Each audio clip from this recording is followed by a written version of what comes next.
Ruben Amorim's Manchester United continue to build momentum and are starting to turn doubters into believers. We are touching on performances, tactics and possibilities, while looking ahead to a potential dress rehearsal for Elliot Anderson. All of that and your questions on the latest episode of The Theatre of Red.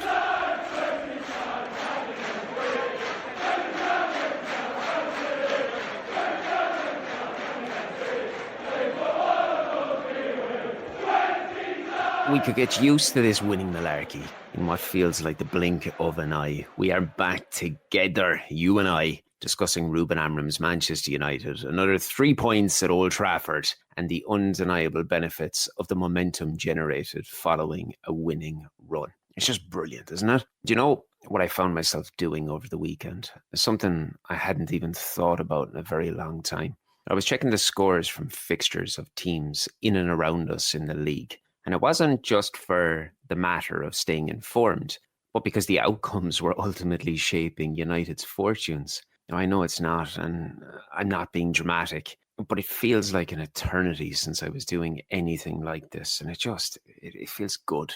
It leads to the inevitable question about whether we have in fact turned a corner under Ruben, whether our third consecutive Premier League win is something for one-time rivals to begin taking seriously. And if this is something more than a handful of good performances or just a positive blip. But one thing is for certain.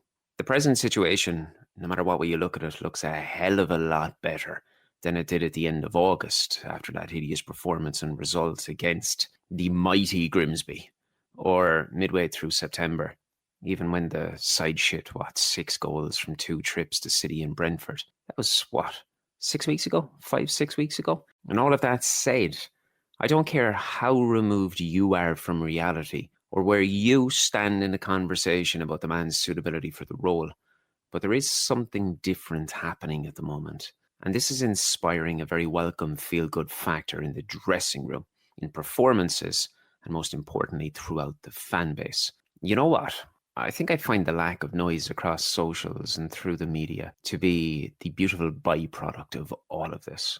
I can't tell you the amount of messages that I've received throughout the past few months from everyone from journalists to random supporters on social media down to friends who are asking me how long I would give it until he was sacked. And trust me, when I say this now, they were plentiful in their time spent reaching out to me. But then at the same time, there's little to no contact from any of these people today about footballing matters anyway. And the very topic of United under Amorim is more or less brushed aside without any form of willingness to speak about it at all. And this all boils down to the amount of noise that anything negative can generate. That's what it is. We're not stupid. And the lack of it when things start to look a little bit positive, just like they are right now. And it's somewhere between the knee-jerk reactions of individuals or the necessity to constantly down the football club at any given time. But mark my words, when United lose a game again, and they will, not because of anything other than the fact that this is football, it happens. And those same people will be out in their droves shouting about how they were correct the whole time, messaging me and tweeting with more nonsense for reasons that I will never understand. So right now as I speak to you, remember their silence at this moment in time. And when they start yapping again, like little sexually frustrated terriers barking at their shadows, just remember this. And before we get into this, the whole meat and gravy of this podcast today, I want to take a quick few seconds to say hello to an avid listener who connects weekly from Zambia. Now, that is a man by the name of Bubalu Jose. Now, firstly, I can't imagine that I pronounced that correctly, so please forgive my ignorance if I haven't. But I just wanted to thank you for the continuous support. And this again highlights the wonderful growth that we're witnessing at the Theatre of Red with such a fantastic global audience.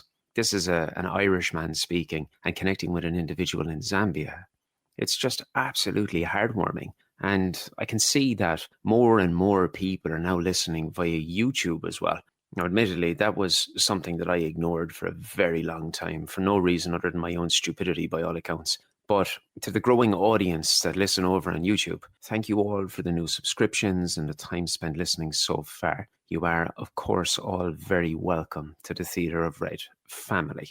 So, As we have touched upon, the weekend returned yet another valuable 3 points. Naturally, it increases our winning run to 3, but it also makes it 4 consecutive wins at Old Trafford in the league, with the only blemish at home being that unfortunate opening day loss against Arsenal. And I think it is fair to say that performance left the vast majority of the fan base in agreement that despite the loss, there was ample hope for better, which we have since seen.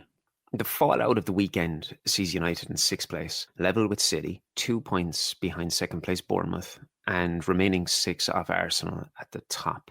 But crucially, we sit ahead of Liverpool, Villa, Chelsea, and Newcastle, and we played 5 of the top 10 in our opening 9 fixtures. I mean, when you just think about that, that is the type of headline that you simply will not read about Manchester United because it doesn't fit this boring and transparent agenda. But that is the reality here.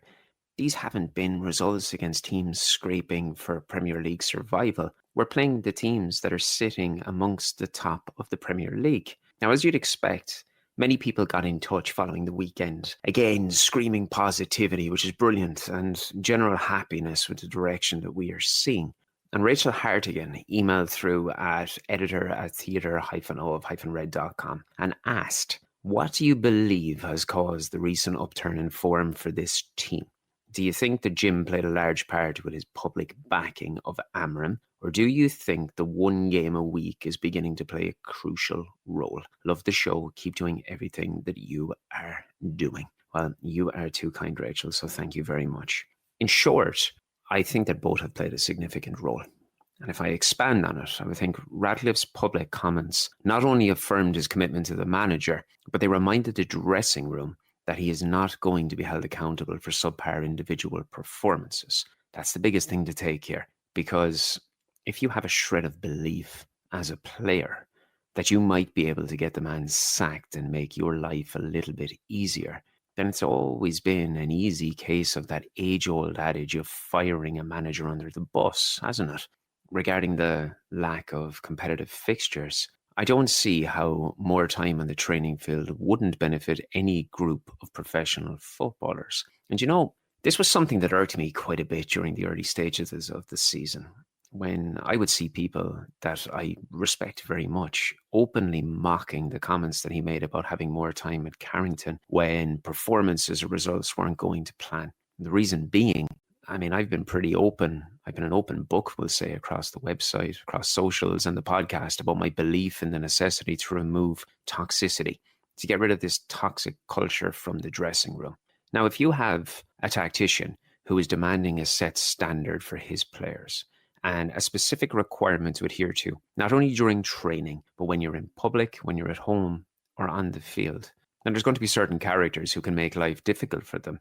You can call a spade here. All you have to do is look at the Athletics article on Wednesday morning about an apparent unhappy dressing room in Real Madrid following the arrival of Xabi Alonso, and how certain players are reportedly upset about his rigorous demands. Now consider that, and the very real prospect of the damage that can cause a dressing room if even one of the more profoundly respected names is against the coach. It's fair to say it's toxic and it's going to breed poor morale, and how it can be conceived that this could help anybody within the football club is beyond me. Now that we have seen an exodus of players under Amorim, similar, may I add, to what he did during his first summer at Sporting, we have a dressing room that appear to be committed to working per his requirements, following the public admission from Jim that the man is not going anywhere. And then we see better performances and better results.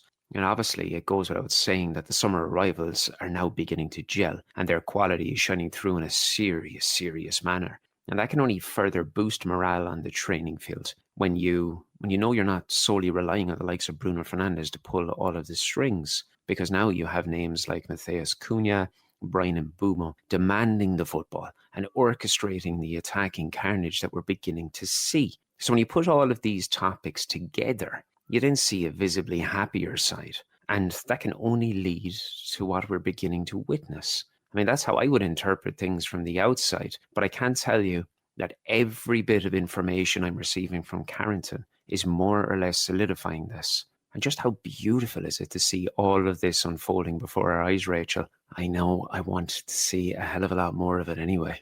Another person who got in touch was Sean Stack. Now, Sean got in touch on Twitter and wanted to pay a deserved mention to the growing confidence at the back. What he said was, it will likely go unnoticed amongst many because of how impressive the forward line has been. But the defence is beginning to grow stronger by the week, and De Ligt has been really good. I'm looking forward to seeing the partnership with Licha when he's back on the field.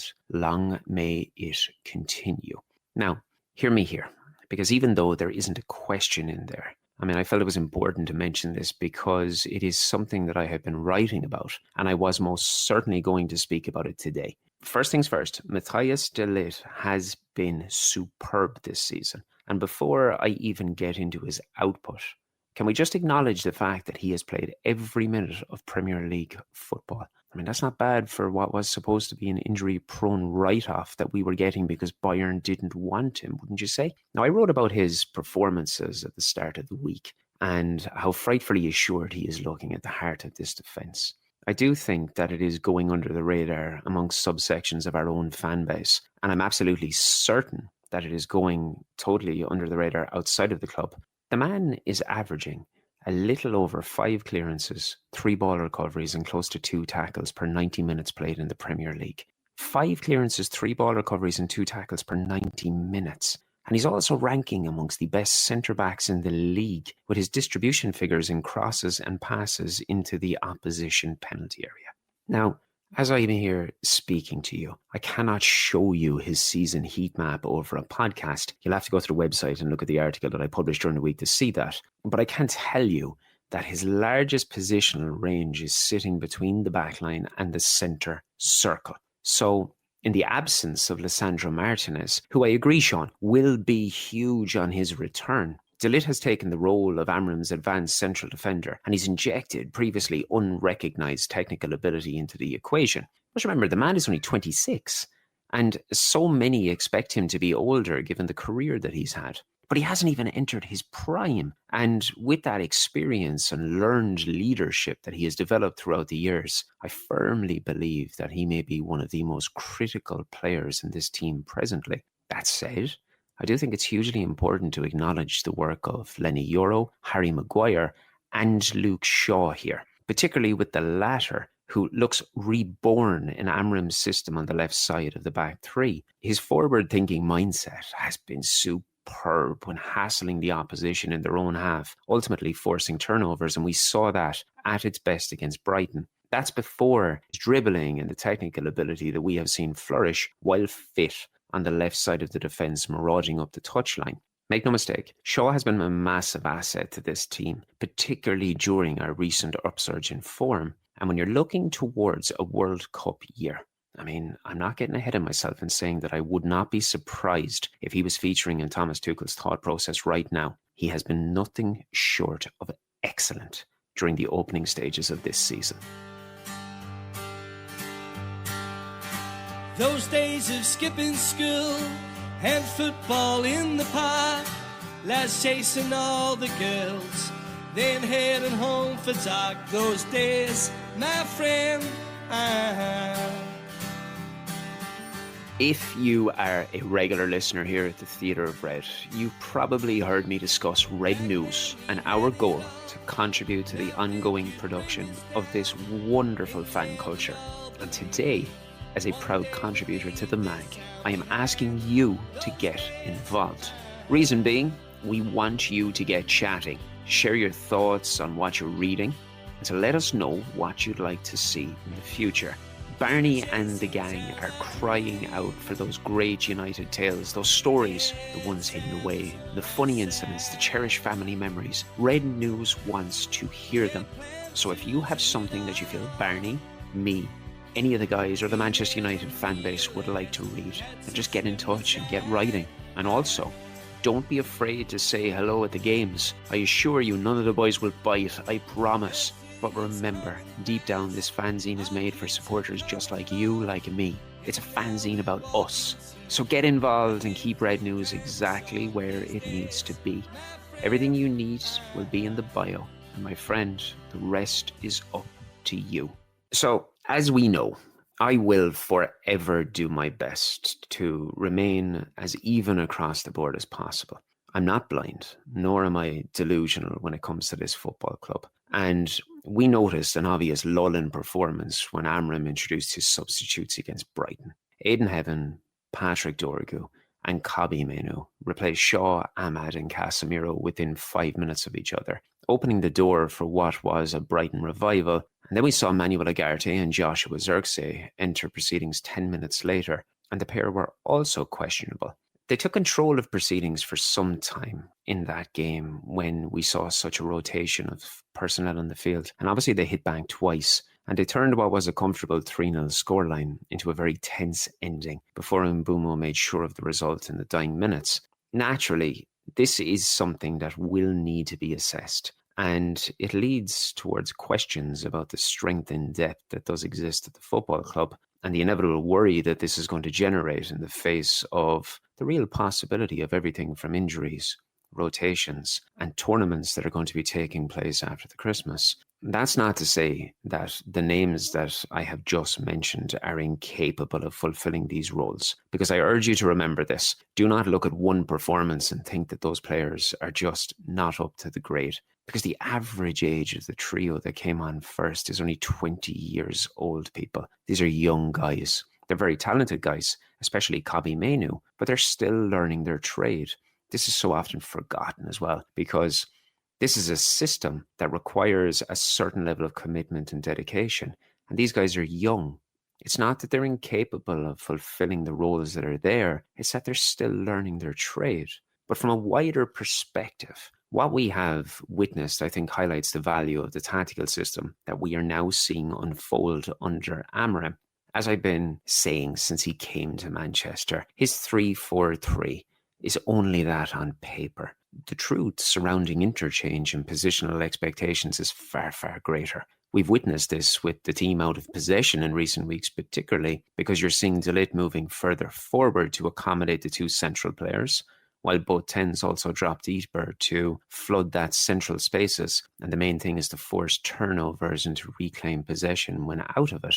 Now, at the heart of all of this has been the growing partnership of Bruno Fernandes and Casemiro, with both veteran players gaining confidence in their roles every single week. But they're also learning how to adapt as a pairing and feeding off of each other's strengths. Because no matter what age an individual is, you cannot beat footballing intellect, and they both have it in abundance. Now, Samantha Sharp is a long-time listener, and she got in touch about this very topic with particular focus on our Brazilian. And she said, I know that so many people will focus on our attackers, and that is to be expected. It's well deserved. But the midfield of Bruno and Casemiro is becoming integral to what we are seeing. I didn't think we would be speaking about Casemiro in this light heading into Christmas, but I can't see our best starting 11 without him in there. Am I mad? Now, to begin, Samantha, you may indeed be mad, but we're all a little bit crazy, aren't we? There's a bit of crazy in all of us. But I will go down on that ship with you, make no mistake, because I think Casemiro has been exceptional this season. He's had to evolve his game to work alongside the limitations of an aging body. And when you consider how far his stock fell at times throughout the last 12 to 18 months, I mean, he must have one of the strongest mentalities in the game to climb back to where he is today. It goes without saying, and this is a fact, we rarely concede when he is on the field. I mean, it's actually absurd at this stage just how crucial he has become to the effectiveness of transitions and his role in the greater system that we're seeing play out. And truthfully, I think it's even surprised Amorim, given his post-match comments about how he had fallen below Toby Collier in the pecking order, and that he's after working so hard that he's now nearly undroppable for club and country once more. You're looking at everything from breaking up opposition play to his knowledge about when and where to put the football. Now, I know there's been some questionable moments and there's been some tackles that you can't quite fathom, but even down to his goal and assist against Brighton, from a football fan's perspective, it's hard not to look at this in a romantic light about the reemergence of one of this generation's greatest players without question. And he will probably benefit the most of any player in the squad with the limited game time that we're seeing, with the lack of European football and continental travelling. And take with that the carefully managed system that we're witnessing with him, because he's averaging in around 50 to 51 minutes of Premier League football. So he's being carefully managed, very similar to Mason Mount. And I think that with that, it is no surprise that we're now seeing the fruits of this come to fruition, Samantha. And I truly hope it continues.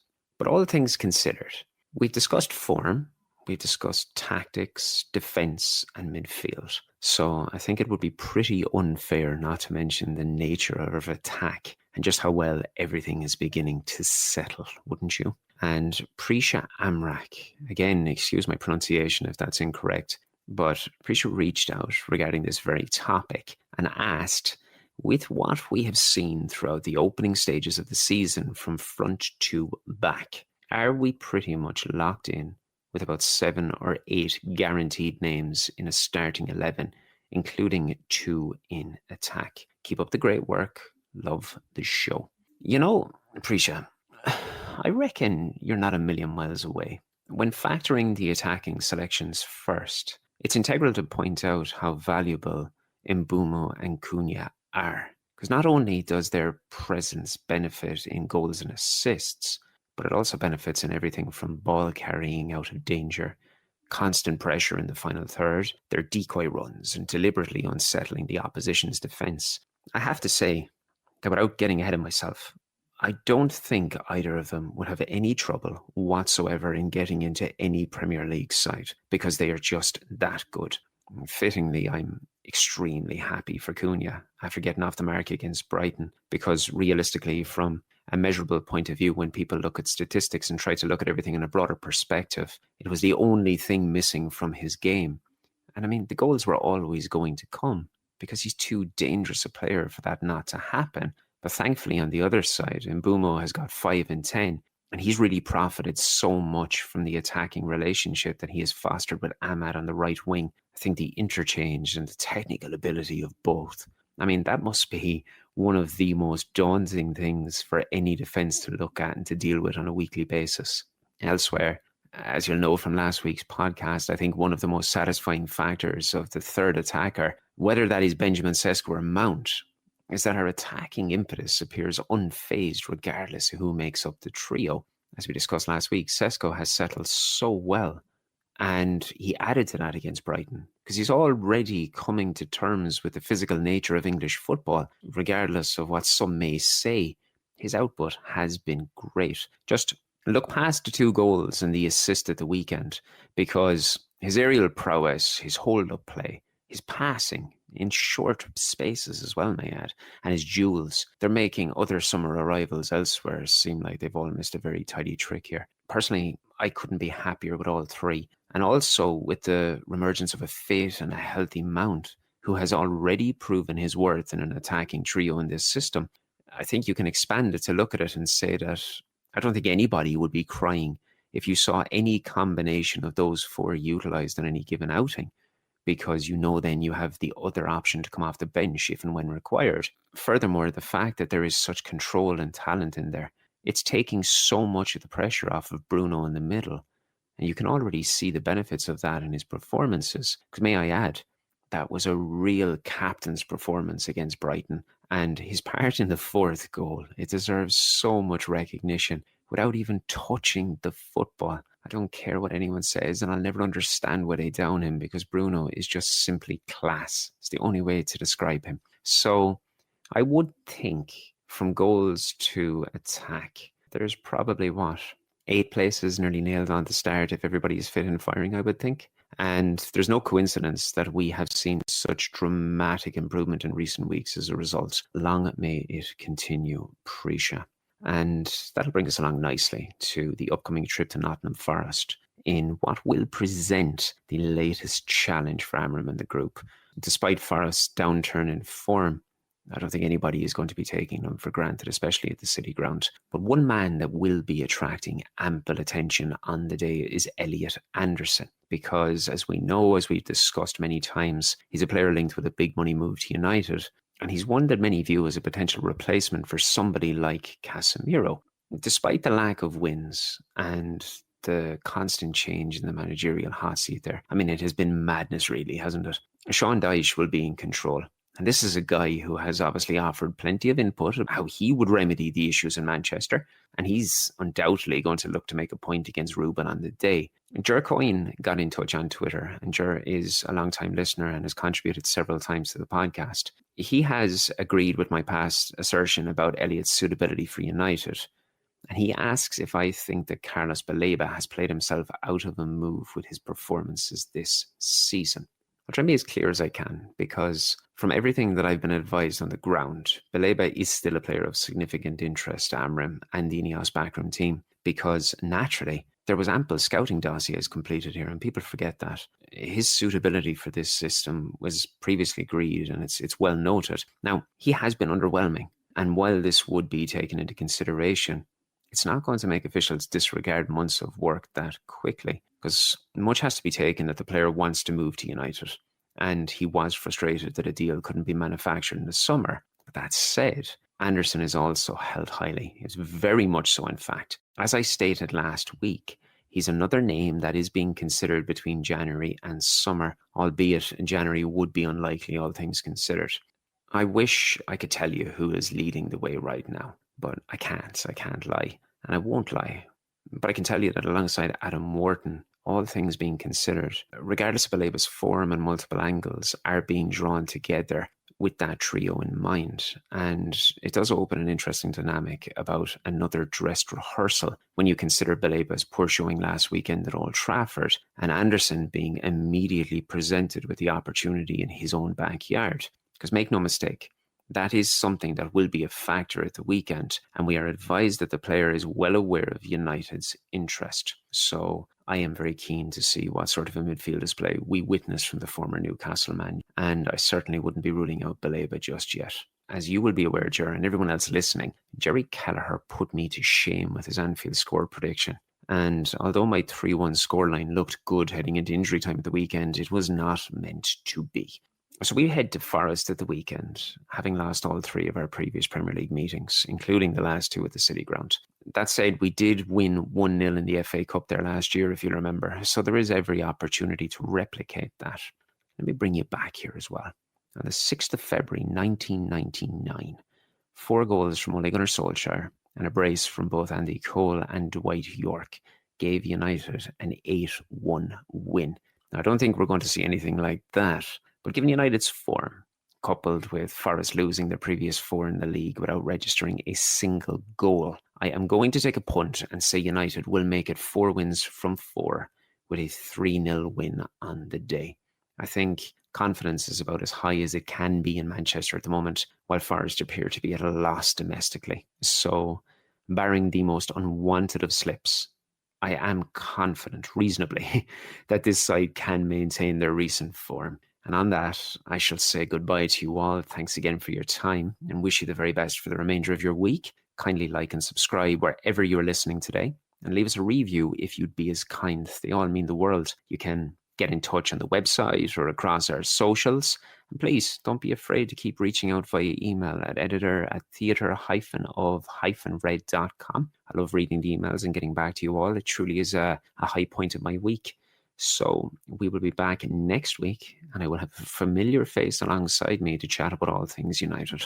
So until then, take care. Georgie, Georgie, call you the Belfast boy. Georgie.